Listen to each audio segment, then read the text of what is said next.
Got a rhythm in my heart and in my soul. Got a reason for this joy I can't control.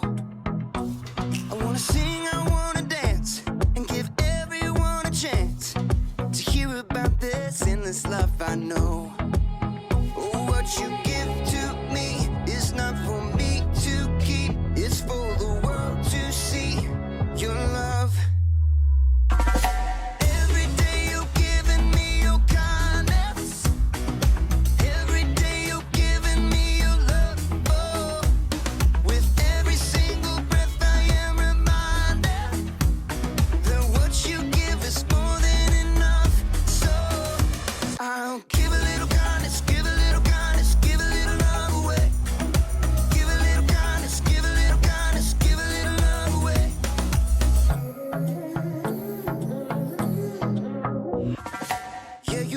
Shine, you make me glow. You pick me up when I am feeling low. I wanna sing, I wanna dance, and give everyone a chance to hear about this endless love I know. Oh, what you give to me is not for me to keep. It's for the world to see your love.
Welcome to Story Lab. This week, we're talking about adventures in kindness. Plus, we'll hear an amazing story about a pretty adventurous road trip.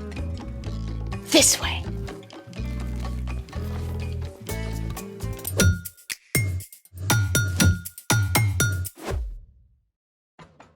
Hey, I'm Skylar. And I'm Sebastian. And today, we're talking about kindness. Kindness is showing others that they are valuable by how you treat them. Hey, nice backpack. You getting ready for school early? Nope. I'm going camping at Lake Wanasmacaskita. I love camping. Orienteering, setting up rain flies, cooking in the old Dutch oven, hobo dinners, and cowboy coffee. You know what I'm talking about, right? I've never been camping before. First time for everything. I mean, the real trick is just in the preparation, making sure you pack everything you need. Okay, that I've got covered. Okay, let's see what you got. First, bug spray. Little cold for mosquitoes, but better safe than itchy. Then, what else? There's my Nintendo Switch. There's no electricity in the woods, Sebastian. Then you're not gonna like my next item. What's that? My Star Nightlight and sound machine. You know that there's stars and sounds of nature. Well, I also packed some non-electric stuff. Great. My knitting kit, tennis racket, golf club, got my snake. Oh, my chicken, you know. We got my chair, you know, kind of need that. My hockey stick, my lucky hat, my backup lucky hat, my pogo stick, you know that, yeah. Oh, and of course, can't forget Steve. Sebastian. What in the world? You know, in case I wanted to make a snack. A snack. Maybe something desserty? That is actually doable. Let's make it! So, what are we making? We're going to make a solar oven to bake s'mores in. Sweet. Literally. For this project, you'll need a cardboard box, aluminum foil, some plastic wrap, a glue stick, some tape, a ruler, something to cut with, a stick, and a marker. First, take your box and use a ruler to trace out a lid about an inch from the edge, like this. Then, cut it out. Remember to ask an adult to help. Be careful. I will. There. Next, we'll use the glue stick to line the inside of the box with aluminum foil. There we go. Make sure you cover it really well with glue.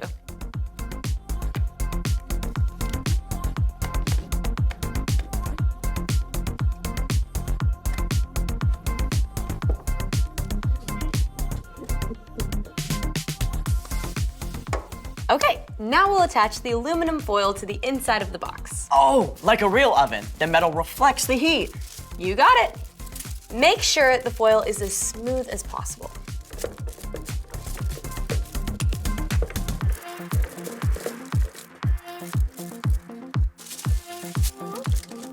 Perfect. Then what? Then use double-sided tape to tape 2 layers of plastic wrap to the inside of the outside edge of the box top. To hold the heat inside. All right.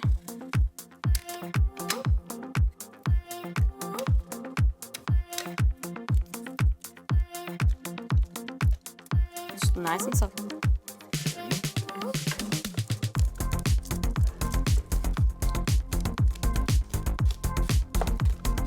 Very nice. And now we have the second layer.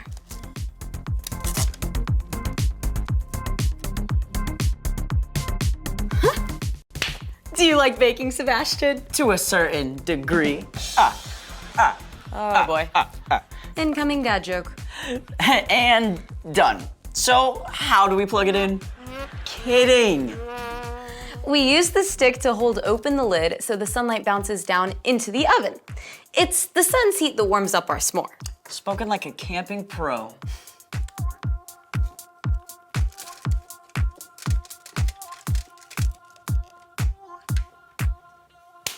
Now, all we have to do is head outside and set these babies up. I can see it already. Eating s'mores and telling stories around the campfire at Camp Wanasmackaskeeta.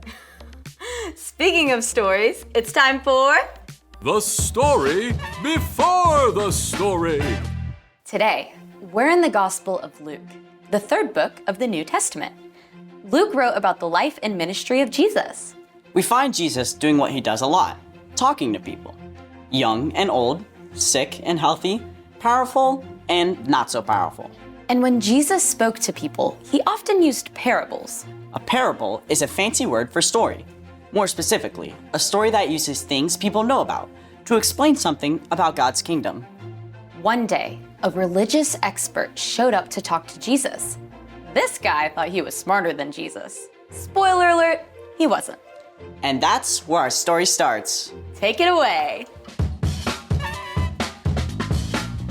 Hey everyone, I'm Padma. In Luke, we discover a conversation between Jesus and an expert in religion, who is really just an expert in missing the point. People like him weren't happy with how Jesus was changing things, and they wanted to trap him in his own words. So, this expert asked, Teacher, what must I do to receive eternal life? and like a good rabbi, a Jewish teacher, Jesus answered the question with a question. What is written in the law? This man knew his stuff. He answered, Love the Lord your God with all your heart and with all your soul. Love him with all your strength and with all your mind. And love your neighbor as you love yourself. You've answered correctly. Do that and you will live. There's a difference between smart and smarty pants because this expert thought he'd stump Jesus with one more question. And who is my neighbor? Jesus answered the man by telling him a story, a parable. The story went something like this. Once upon a time, there was a man who traveled along a road, a dangerous road, in the middle of nowhere. Suddenly, some robbers jumped out from behind a rock and hurt the man. They took everything he had and left him on the side of the road, sad, hurt, and all alone. Sometime later, a priest came along, a man whose whole job was to help people follow God. The priest saw the hurt man. Help! Help me! He's a priest, so of course he's gonna help the guy, right? I mean, it's the right thing to do. But no, the priest pretended the hurt man wasn't even there and walked past him on the other side of the road. Not kind. Not cool. Please. Then along came a Levite, a man who helped people worship God. He saw the hurt man. Help. Please. But just like the priest, the Levite walked right on by, as far from the hurt man as he could get. I'm right here. Once again, not kind, not cool. But then a Samaritan man came along. Now, at this time, people from Samaria did not get along with Jewish people. It had been this way for hundreds of years. In fact, Jewish people would walk way around just to avoid walking by a Samaritan town. Oh no. Don't look this way. But this Samaritan cared about people more than he cared about old grudges. He felt sorry for the hurt man and stopped to help. Oh, they roughed you up good, but you're gonna be okay. I got you. The Samaritan man's kindness didn't stop there. He even carried the hurt man on his own donkey to an inn, which is like a hotel. There, the man could rest and get better. The Samaritan even paid the owner of the inn to take care of the hurt man until he was well again. Take good care of him. And if this money doesn't cover your expenses, I'll pay you back when I return. When Jesus finished telling his story, the religious expert said nothing. Then Jesus asked him one more question. Which of the three do you think was a neighbor to the man who was attacked by robbers? The proud expert who had tried to trick Jesus just minutes earlier was forced to humbly admit the answer. The one who felt sorry for him. Go and do as he did. Jesus made it clear. Your neighbor isn't only the person down the street. It's not just your friend. Your neighbor is anyone who needs your help and kindness. The end. Wow, the Samaritan helped the man even though there was nothing in it for him. Yeah, it even cost him time and money. I bet even his own people were mad at him for helping. You don't see that kind of kindness every day. I like that Jesus used his story. I mean, he could have said a lot of stuff to tell the expert that he was even smarter. But instead, he used a story that anyone could understand. Jesus did that a lot. So, what's our part in the story? Kindness is showing others they're valuable by how you treat them. And one of the most powerful forms of kindness is showing love to people who are different from you.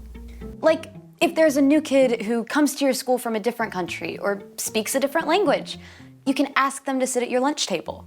Or if someone thinks or acts differently than you can choose to listen and be kind to them, even if you don't agree with them. You can even be friendly to someone on the soccer team that just beat your team. Easier said than done sometimes. True. But remember, while you can't be best friends with everyone, You can still show kindness to everyone. you guys got this on lock. Peace. Bye. So here's the thing. Be kind to people who are different from you. Okay, let's do this.